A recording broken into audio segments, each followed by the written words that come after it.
My name is Elise Navarro, and the first time my company tried to break me was at 9 o'clock on a Tuesday. The conference room on the 32nd floor was so bright it made everyone look a little sick under the LED lights. 20, maybe 30 people around the table, finance risk, a couple of interns pretending not to breathe too loud. At the head of the table, our CFO folded his hands, looked straight at me, and said, "Clear as glass. Either you apologize to my son, or you hand in your badge by 5. For a second, I honestly thought I'd misheard him.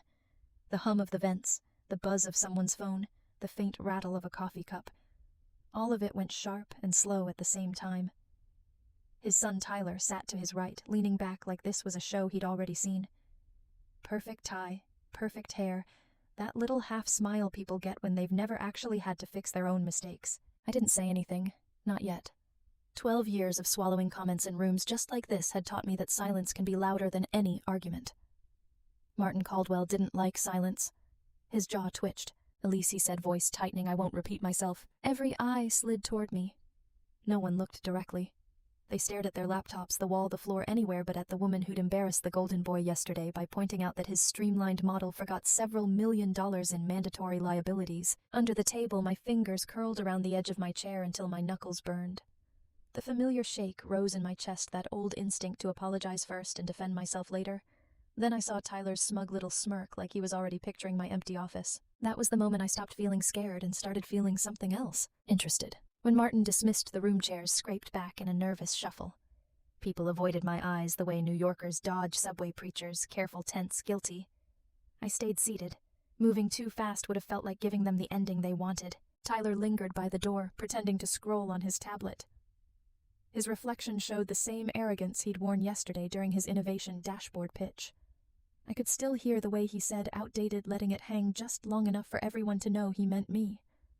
I'd corrected his dangerously wrong forecast because it was my job. But people like Tyler treat correction as disrespect. Martin hovered beside him, jaw tight, glancing at me as if waiting for an apology I wasn't about to give. When they finally left, the silence felt heavier than the meeting itself. I gathered my notes, slowly smoothing papers that didn't need smoothing, steadying the tremor in my hands. Walking into the hallway, the office felt unchanged, yet different. Same glass, same cold air, but charged with whispers. People thought I couldn't hear. I stepped into the lounge by the windows, letting the view steady me. This building wasn't the start of my life, and it didn't have to be the end of anything. Harper passed with binders, hesitating, as if she wanted to speak, then kept going. I didn't blame her. It's hard to stand near someone the higher-ups have marked as disposable. My phone buzzed a reminder for a meeting Tyler had scheduled. I deleted it. Whatever was next wouldn't be on his terms. In the window's reflection, I looked calmer than I felt. They thought they'd cornered me, that I'd bow or break. But watching the city pulse below, I realized something clear and sharp. I wasn't finished. I was only beginning. I went home early that day, or rather got pushed out of the building by a force I refused to let see me stumble. The apartment was unusually quiet. Mason sat at the kitchen counter over a math worksheet, one earbud hanging loose. He looked up. "You're home?" Now confusion and concern mixed in his voice. I set my bag down, easing into the familiar hum of our small kitchen. "Yeah, long morning." He studied me in that way only a 14-year-old who's seen too much can. "Did something happen?" I opened the fridge, pretending to search for something. "Nothing you need to worry about." His silence made it clear he didn't believe me. I forced a smile. "Finish your homework. I'll make dinner soon." Later, after he went to his room, I sat at my desk and opened the contract file on my laptop. The pages loaded slowly as if the universe knew what I was looking for.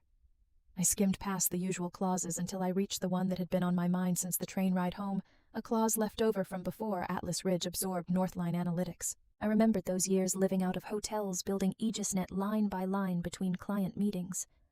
When Northline hired me full-time, they reused the old contract template. They were supposed to update it. They never did. The clause remained, in the event of voluntary resignation without executed transfer of proprietary frameworks, all intellectual property shall revert to Northline Analytics, LLC. My old entity, my work. I leaned back, letting the truth settle, not heavy, but steadying. They thought a deadline could corner me. They didn't realize they'd given me an exit years ago. A knock on the door. Mom Mason peeked in. "You okay?" I closed the laptop. "I'm fine." But inside, something solid had clicked into place. I wasn't waiting for them to define my worth. I had already built the thing they depended on, the thing they assumed they owned. The next morning, before making coffee, I printed my resignation letter. By 9, I was back at Atlas Ridge. When I handed the letter to Martin Caldwell, his expression flickered from relief to triumph. But before he could turn away, hurried footsteps echoed down the hall. Dana Liu burst in, clutching a folder. "Tell me you didn't accept her resignation," she said. Martin froze. "I didn't." And for the first time in days, I almost smiled. Dana's heels hit the floor like warning shots. Martin turned toward her, irritation rising, but whatever he meant to say vanished when she shoved a folder into his hands. "Tell me you didn't accept her resignation," she repeated. Quiet. Dangerous. "She quit. I accepted. What's the problem?" Dana exhaled sharply. "Our entire compliance infrastructure just reverted to her LLC. Silence." Martin stared at the paper as if it were written in another language. "That's impossible." "It's not. The clause was never amended. If she leaves, AegisNet belongs to Northline Analytics." His knuckles whitened. "You planned this?" "No," I said. "I built something you never understood." I left him there while Dana tried to contain the fallout. In the elevator's quiet, my lungs finally expanded. Outside, the cold air steadied me. I walked home, letting adrenaline drain. By the time I reached the apartment, I felt lighter. Mason looked up from his phone. "You're home early. Unexpected schedule change. You seem less stressed." "I made a hard decision," I said. "But it was the right one." We cooked simple pasta, and for a moment life felt uncomplicated. Across the river, Atlas Ridge unraveled. Emails flooded in by evening reports, failing dashboards, blank, every tool locked in restricted mode. Panic everywhere except with me. I sipped my tea. Sipped. I hadn't touched a thing. The system was following the contract. When Dana called voice cracking, I already knew why. "Elise, the audit console is locked. It lists Northline Analytics as the license owner. We need to talk." For the first time, I wasn't afraid. I was in control. Dana chose a dim cafe for our meeting, though nothing about her was calm. She spun her laptop toward me, red errors everywhere. "You need to help us. SEC wants documentation and we can't generate anything. Martin is unstable." "This isn't personal," I said. "This is procedural. What will it take to fix this?" "Accountability. Consulting reinstatement under Northline. Full rights to AegisNet. And a public apology." "Martin will never agree." "Then he doesn't get his system back." She froze, calculating. "I'll take it to the board and remove any gag clause. I won't be silenced again." Dana closed the laptop slowly. "You built a fortress." "No, a safeguard. You just forgot it existed." Outside, winter blue sky settled over the city. I walked home, feeling steady, like a tightrope walker who finally realizes the net belonged to them all along. That night, Harper messaged risk reports failing. "Tyler's blaming you. Are you okay?" I replied fine, but power wasn't exhilarating. It was weighty. I lay awake thinking of Mason, of the years I'd spent quiet because I couldn't afford otherwise. Not anymore. Morning came. I dressed deliberately, slipping into a black blazer-like armor. At Atlas Ridge reception handed me a sealed envelope. My new consultant badge. Metal clicked against my jacket. And as I walked past the glass doors, every conversation in the lobby faltered. I was no longer their employee. I was the person they had to answer to. The first days back at Atlas Ridge felt hollow, as if the building itself was pretending nothing had happened. People spoke quietly when I passed the way they do around someone who survived something they all feared. I didn't seek conversation, but I didn't avoid it. I moved through the halls with a calm I hadn't felt in years, logging into AegisNet with my consultant credentials and reactivating modules at a steady pace. The logs should have been routine. But late one evening, long after most lights were off, I saw something wrong. A series of manual overrides, vendor classifications, risk weights, transaction statuses, edited between 11:04 p.m. and 1 a.m. for weeks. All under the same signature, Tyler Caldwell. Maybe a test, I thought, until the timestamps told me otherwise. No documentation, no approvals. And every override neatly moving questionable vendors into approved exception. My pulse slowed that familiar clarity. Cross-checking the vendor IDs made it worse. Some were tied to partnerships Tyler bragged about. Others were clear risk hazards. The realization settled cold in my stomach. I printed the logs. Paper doesn't disappear when someone panics. The next morning, I found Dana in her office, surrounded by legal pads and cold coffee. She looked exhausted. "Good news." I closed the door. "Not exactly. I found something in the audit trail." She read the first page, then the third, her face going still. "These are manual modifications." "Yes, all under Tyler's admin account." "Yes." She pressed her fingers to her temples. "If the SEC sees this, they'll assume intent." "I know. Martin doesn't." "I figured." She exhaled shakily. "What do you want to do?" "I want it fixed legally, transparently. No cover-ups." Her voice was barely a whisper. "This could destroy them." "It could," I said. "But hiding it would destroy me." That afternoon, I entered the small conference room where Martin and Tyler were waiting. The air felt colder than normal. Tyler leaned back with his usual arrogance, though the shadows under his eyes told a different story. Martin looked fragile. "How's the system?" Martin asked. "Flawless, but you need to see this." I turned the laptop toward them. The timeline of edits glowed, every unauthorized change, every timestamp. Tyler's smirk collapsed. "This is out of context." "Explain it," I said. It was test data. His voice was thin. Production logs don't lie. Martin's face drained. Tyler, tell me this isn't what it looks like. Tyler shot to his feet. She's doing this for revenge. I stayed calm. Revenge doesn't come with timestamps. The truth does. He stormed out, slamming the door hard enough to rattle the glass. Martin remained frozen, staring at the screen. How bad is it? He whispered. Bad, but you still have one option. He looked up. Tell the truth. And for the first time since I'd known him, Martin Caldwell didn't argue. The board called an emergency meeting the next morning. When I arrived, the hallway outside the executive suite was crowded with people pretending not to stare. Their whispers didn't sting this time, they only confirmed the truth had finally overtaken the lies. Inside tension thickened the air. Martin sat rigid, knuckles white. Tyler slumped beside him, his usual confidence abandoned.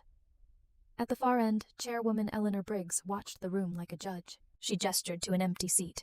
Ms. Navarro, we've reviewed the packet Ms. Liu sent last night. We'd like your assessment. I steadied my breath.